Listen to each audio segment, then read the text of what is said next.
बिहार में नई सरकार के गठन के बाद गृह विभाग में तेजी से बदलाव दिखने लगे हैं। सम्राट चौधरी ने जैसे ही गृह मंत्री का पद संभाला, पूरे पुलिस प्रशासन में एक्टिवनेस बढ़ गई है। इसी क्रम में डीजीपी विनय कुमार ने सभी जिलों के एसएसपी और एसपी को संगठित अपराध पर सख्त कार्रवाई करने के स्पष्ट निर्देश जारी किए हैं। दरअसल यह आदेश इसलिए और अहम माना जा रहा है क्योंकि पहली बार संगठित अपराध की परिभाषा को बेहद व्यापक बनाया गया है। कई ऐसी छोटी घटनाएं जिन्हें अब तक पुलिस सामान्य अपराध मानकर हल्के में लेती थी, अब संगठित अपराध के दायरे में लाई जा रही है। नमस्कार, आप देख रहे हैं बेजोड़ बिहार और आपके साथ मैं हूँ ऋषिका।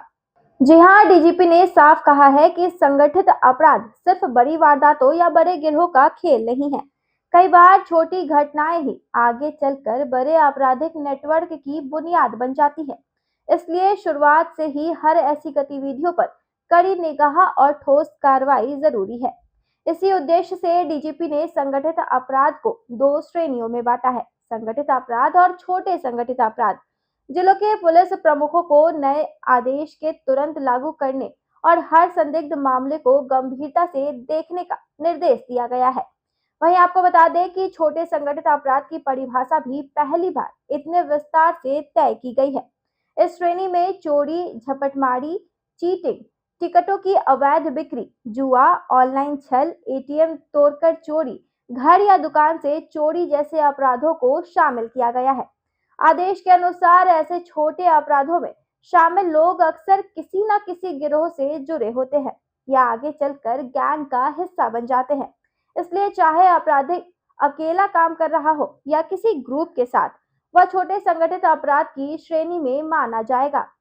इससे इन अपराधों की मॉनिटरिंग विशेष टीमों द्वारा की जाएगी और जांच से लेकर कार्रवाई तक हर स्टेप पर पुलिस हेडक्वार्टर की सीधी नजर होगी। जहां तक बड़े संगठित अपराधों की बात है, डीजीपी ने स्पष्ट किया है कि अगर दो या अधिक व्यक्ति मिलकर लगातार अपराध करते हैं या किसी घटना को योजना बनाकर अंजाम देते हैं तो यह संगठित अपराध कहलाएगा। इसमें अपहरण, डकैती, वाहन चोरी, भूमि कब्जा करवाना, कॉन्ट्रैक्ट किलिंग, साइबर अपराध, आर्थिक अपराध, मानव तस्करी, अवैध हथियार तस्करी जैसे अपराध शामिल होंगे।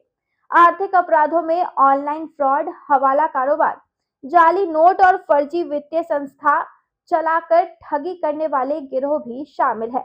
डीजीपी विनय कुमार ने अपने आदेश में भारतीय न्याय संहिता यानी बीएनएस की धाराओं के उचित प्रयोग पर भी जोर दिया है। उनका कहना है कि अगर छोटे संगठित अपराधों पर शुरुआत में ही शिकंजा कस दिया जाए तो बड़े अपराध सिंडिकेट बनने से रोके जा सकते हैं। वहीं अब देखा जाए तो गृह मंत्री बनने के तुरंत बाद सम्राट चौधरी के मजबूत और तेज फैसलों ने पुलिस विभाग को एक्टिव मोड में ला दिया है। माना जा रहा है कि डीजीपी का यह आदेश नई सरकार के कानून व्यवस्था में सुधार वाले एजेंडा का बड़ा हिस्सा है। छोटे अपराधों को नजरअंदाज न करके शुरुआत में ही उन पर कार्रवाई करने की इस नई प्रणाली का आने वाले समय में बिहार की कानूनी व्यवस्था पर सीधा असर दिख सकता है।